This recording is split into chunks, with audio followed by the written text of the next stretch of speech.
हाँ, आप लोगों का आश्रम में स्वागत है। आश्रम तो आप जानते ही हैं कि आश्रम में हमारे जो आध्यात्मिक प्रमुख हैं, ब्रह्मवेत्ता श्री देवराहा हंस बाबा जी, ये पूरा आश्रम, पूरा भूखंड का एक एक इंच, हर भवन की एक एक ईंट, ये सब उन्हीं के द्वारा बनाई हुई है।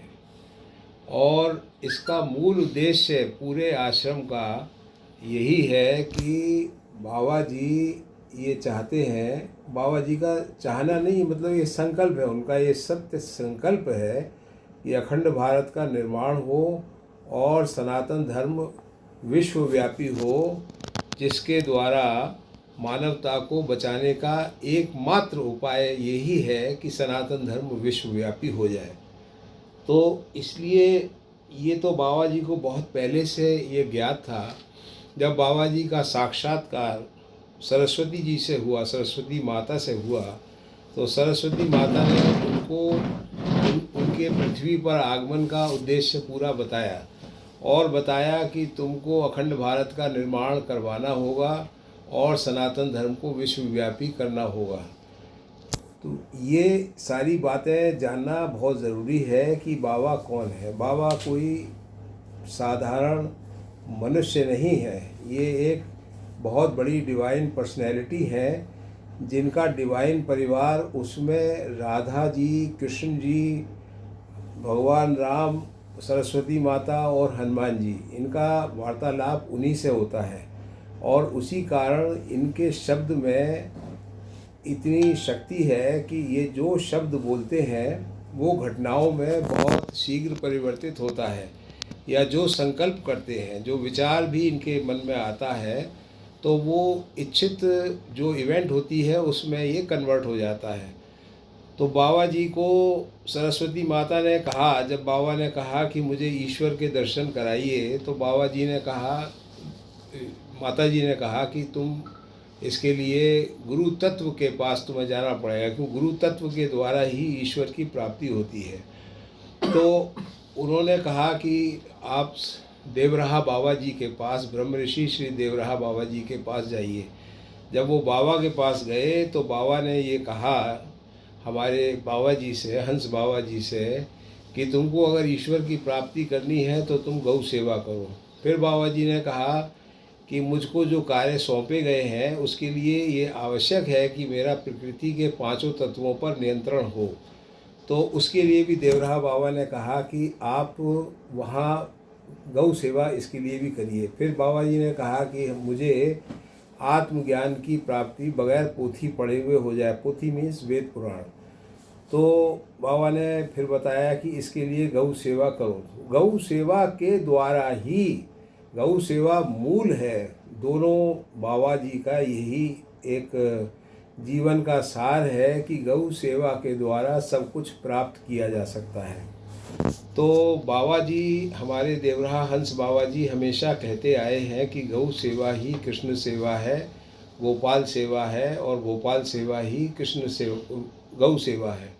तो गौओं का सर्वाधिक महत्व है इस आश्रम में। तो बाबा जी का उद्देश्य, जैसे मैंने बताया, सबसे बड़ा उद्देश्य उनका अखंड भारत का निर्माण करना था और उसको सनातन धर्म को विश्वव्यापी करना था। तो ये उनके पास कोई मिलिट्री तो है नहीं, कोई पार्लियामेंट नहीं है, कोई कोर्ट नहीं है, वो अपनी आध्यात्मिक शक्ति के द्वारा ही ये अचीव करते हैं। और बाबा जी को जो योगी सम्राट हम लोग कहते हैं, तो ये सम्राट का जो शब्द है, इट मीन्स कि ये आंतरिक जगत के जो, जहाँ पर सारे निर्णय होते हैं, जो इनविजिबल वर्ल्ड होता है, जो दिखता नहीं है, और जहाँ पर पहले कोई भी घटना घटित होती है उसके बाद स्थूल जगत में घटित होती है, तो उसके ये योगी सम्राट हैं। तो ये जो सोचते हैं वो होता है। अब बाबा जी ने 2002 में ही जैसे कहा था कि ऐसा एक कारण बनाया जाएगा कि चीन और अमेरिका आदि को लड़ाया जाएगा और भारत को बचाया जाएगा। तो अब होना तो वही है। हमारे बुद्धिजीवी लोग टीवी पे यहाँ वहाँ इधर उधर कागज़ लिखते रहें, बोलते रहें, डिबेट करते रहें, पर होना वही है जो इन्होंने बोला है, क्योंकि इन्होंने उसको सूक्ष्म जगत में घटित होते हुए देख लिया है और देख रहे हैं। तो ये सारे कार्यों के लिए बाबा जी ये जानते थे कि गौ सेवा के द्वारा ही आध्यात्मिक शक्तियों को प्राप्त किया जा सकता है। आध्यात्मिक शक्तियाँ वो इतनी सशक्त होती हैं कि किसी देश के भविष्य के निर्माण के लिए भी, मनुष्यों का निर्माण, परिवारों का निर्माण, शहरों का निर्माण, वो तो एक छोटी बात हो गई, पूरे विश्व का निर्माण और पूरे देश का निर्माण वो गौ सेवा के द्वारा प्राप्त आध्यात्मिक शक्तियों के द्वारा किया जा सकता है। अब आप लोग देखते हैं आश्रम में कोई सेना तो है नहीं, कोई पार्लियामेंट नहीं है, कोई जुडिशरी नहीं है, पर ये सारे काम जो बाबा जी ने जो विचार करे हैं, जो संकल्प लिए हैं, वैसे वैसे वो घटित हो रहे हैं। तो उसके लिए गौ सेवा करना परम आवश्यक है। हमारे यहाँ अभी लगभग 2500 गाय हैं। गायों का नंबर घटता बढ़ता रहता है, पर हमारे पास क्षमता बहुत अधिक गायों को रखने की है। इसीलिए बाबा जी ने ये निर्णय बहुत पहले लिया था कि हम भूमियों का क्रय करेंगे, और बाबा ने कई भूखंडों का इसीलिए उसको क्रय किया। सरकार से कोई चीज़ नहीं ली, जो कुछ है वो सब बाबा के द्वारा, सेल डीड के द्वारा, रजिस्टर्ड सेल डीड के द्वारा, कायदे से, कानून के द्वारा खरीदी हुई भूमि है सब जगह। और अब ये है कि जैसे यहाँ पर है, इधर आश्रम के चारों तरफ कई गांव हैं, उसमें बाबा जी के कई भूखंड हैं, और इन भूखंडों को इसलिए लिया गया था क्योंकि ये गौ माता की सेवा के लिए ही थे। ये किसी व्यक्ति के नाम नहीं है, सारे भूखंड किसी भी एक व्यक्ति के नाम नहीं है, किसी भी ट्रस्टी के नाम नहीं है, किसी के नाम नहीं है। ये एक लीगल पर्सन जिसे कहते हैं, वो एक ये ट्रस्ट के नाम से है। इनको ना कभी बेचा जा सकता है और ना इनमें कोई और कार्रवाई हो सकती है। ये केवल गौ सेवा के लिए इनको क्रय किया गया था। अब ये सारा उद्देश्य था। बाहर की जो जनता है, बाहर में यानी कि आपके प्रशासन में भी लोग इस बात को नहीं समझते ठीक से कि बाबा जी का ज़मीनें खरीदने का क्या उद्देश्य है। उन्हें ऐसा लगता है कि बाबा जी के पास बहुत बड़ा लैंड बैंक है और उसमें से अगर थोड़ा इधर उधर कर दिया तो उसमें क्या फ़र्क पड़ता है। वही हाल यहाँ के भूमाफिया का है। भूमाफिया के पास बुद्धि और विवेक तो ज़्यादा होता नहीं है, उनके पास धन प्रचुर मात्रा में होता है, जिसको वो राजनेताओं के द्वारा, राजनेताओं के प्रभाव को खरीद कर या जो भी है, जैसे भी हो, उसको करके ये लोग एक धार्मिक दृष्टि से एक बहुत इसका देखो, मैंने तुम्हें इसीलिए उद्देश्य बताया। उद्देश्य क्या है? उद्देश्य अखंड भारत का निर्माण करना है। और बाबा जी ने जैसा यहाँ पर कई बार यहाँ पर संकल्प लिया है, श्री मोहन भागवत जी जो आध्यात्मिक प्रमुख हैं और प्रमुख हैं आरएसएस के, उन्होंने भी यहाँ पर 4 बार पूजा करी। पर हनुमान जी की जो देवराहा मंच धाम है यहाँ मंदिर, उसमें बाबा जी ने भागवत जी से 4-5 बार पूजा कराई है, अनुष्ठान कराया है।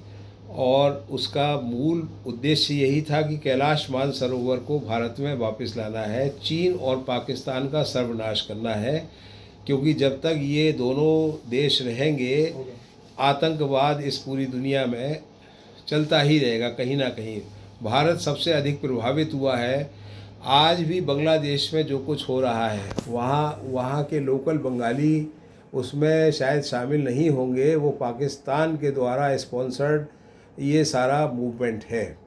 और ये सब चीज़ें इनको तो कंट्रोल करना ही पड़ेगा, वरना मानव जाति का, मानव का, पूरी मानवता को, उसके एग्जिस्टेंस को, उसके अस्तित्व को पूरे विश्व में बहुत बड़ा खतरा है। तो ये इतना बड़ा उद्देश्य लेके बाबा जी का सारी आध्यात्मिक क्रियाएं यहाँ बड़े गुप्त तरीके से की जाती हैं। इसको सब लोग नहीं जान सकते, जानना ज़रूरी भी नहीं है, क्योंकि वो एक बहुत बड़ी लंबी चौड़ी आध्यात्मिक प्रक्रिया है, सब लोग वहाँ पहुँच नहीं सकते। तो गौ सेवा के द्वारा आध्यात्मिक शक्तियों को अर्जित करना है। अब देश के राजनेता अगर वो चाहें, अगर वो समझें, या उनका जो भी वो बात हो, गौ हत्या पर प्रतिबंध लगाने के लिए बाबा ने कई राजनेताओं को, कई लीडर्स को बोला था, वो किसी वजह से नहीं कर पाए, शायद या समझ नहीं पाए या कोई भी कारण रहा होगा जो नहीं कर पाए। अगर वो हो जाता देश में तो ये काम जो बाबा जी कर रहे हैं ये बहुत आसान हो जाता। खैर एनीवे वो एक डिफरेंट स्टोरी है।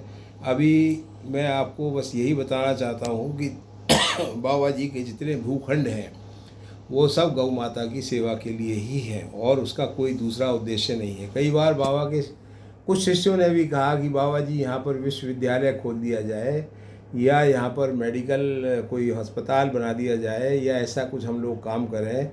तो बाबा जी ने उसको मना कर दिया कि बाबा जी अन्य बाबाओं की तरह नहीं हैं जो बड़े बड़े कैंसर हॉस्पिटल और वैसे मल्टी डिसिप्लिनरी हॉस्पिटल्स खोलते हैं या करते हैं। बाबा जी का कहना ये था कि यहाँ तो आध्यात्मिक शक्तियों के द्वारा मनुष्यों को और देशों को सही किया जाता है, यहाँ पर सांसारिक व्यवस्थाओं की आवश्यकता नहीं है। ये सांसारिक व्यवस्थाएं तो सरकार का काम है बनाना और सरकार ही करे तो वो अच्छा रहता है। तो ये गौ सेवा का मूल स्थान है।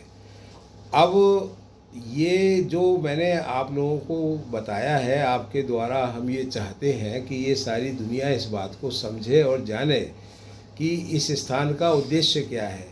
कई तरह के भूमाफिया, मेरी कान में ये आवाज़ आती रहती है, कई लोगों ने अष्टभुजा पर ख़ास तौर से कब्जे अवैध कर रखे हैं और हम लोग उसमें केस रेवेन्यू कोर्ट्स में और सिविल कोर्ट में लड़ते लड़ते 10-12 साल हो चुके हैं।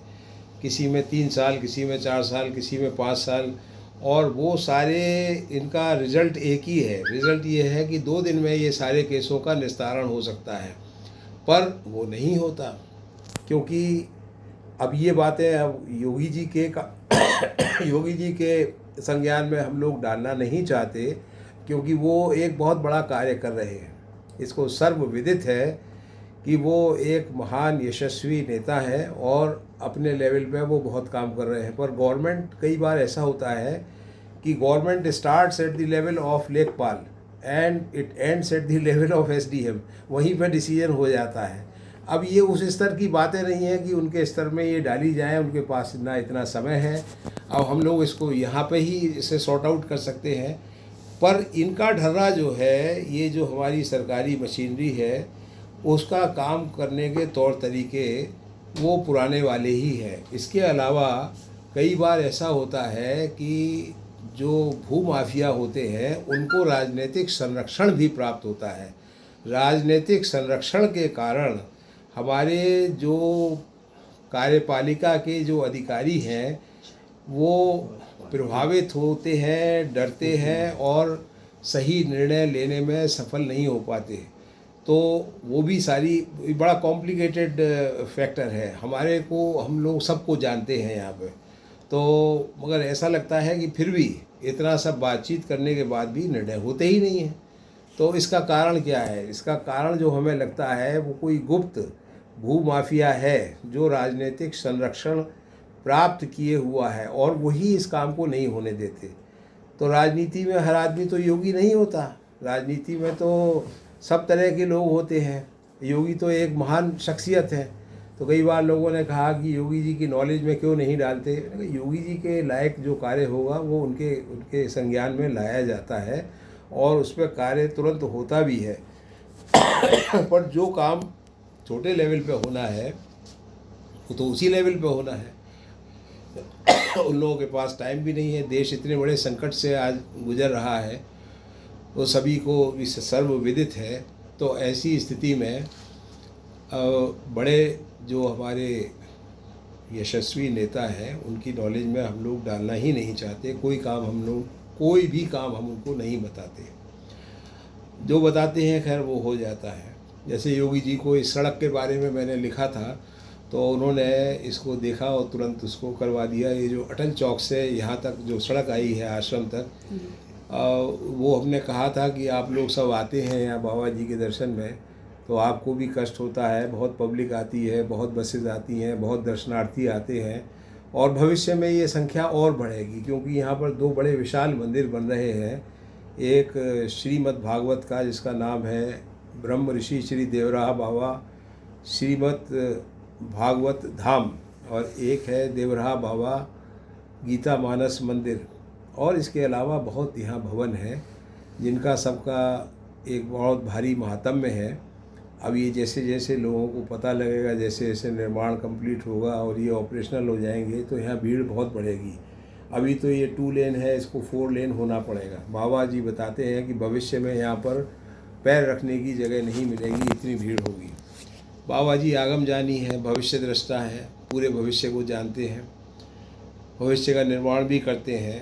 तो अब ये जो हमने आपको बुलाया है, ये कुछ जो हमारे भूखंडों पे जो लोग कब्जा किए बैठे हैं और ऐसे लोग कब्जा किए बैठे हैं जिनका 1 इंच स्थान भी उनकी ओनरशिप में नहीं है, वो स्थान सब हमारा है। सेल डीड के द्वारा जो ओनरशिप होती है वो हमारे ट्रस्ट ने एक्वायर की हुई है।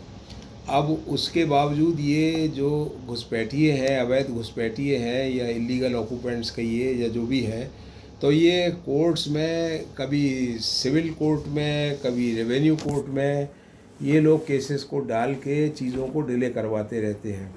अब ये आपको थोड़ा सा बताएंगे अष्टभुजा के बारे में। अष्टभुजा के बारे में कुछ बताइए। ये वहाँ पर 811 810 नंबर में वहाँ कल काम हो रहा था, तो हमने भाई कहे कि कैसे आप लोग काम कर रहे हैं। तो जो मेन मालिक था नहीं था, लेबर मजदूर बोला हम के जानते हैं भाई, हम के जानते हैं, हमसे बोला लोग। तो हम किए, तो हम चले वो लोग कह के। तो फिर ना शाम को लोग हमारे पास सूचना पहुंचाए लोग कि जब फला ने कही था कि उड़ा समझ आकाश में, तो हम लोग जब उड़ना शुरू करेंगे ना तो उनकी था चला जाएगा। अभी हम टकबागला में सारा अधिकारी के बुला करके कागज पर सब जाँच करवाएंगे, सारा फर्जी लिखा पढ़ी करवाए हैं, सब का रद्द करवाएंगे और सब खत्म कराएंगे। ये लोग ने सूचना हमारे पास भिजवाया लोग। तो ठीक है भाई, कागज जैसा बताएगा वैसे तो किया जाएगा, जो आपको करना है जो करें, हम क्या करें उसमें। 810 811 एक अराजी नंबर है, वो अष्टभुजा पहाड़ी पर एक आश्रम है देवरा हंस बाबा के आश्रम से, वहाँ कुछ ज़मीनें अवैध रूप से कब्जा की हुई, उस मामले में आप क्या कहना चाहते हैं?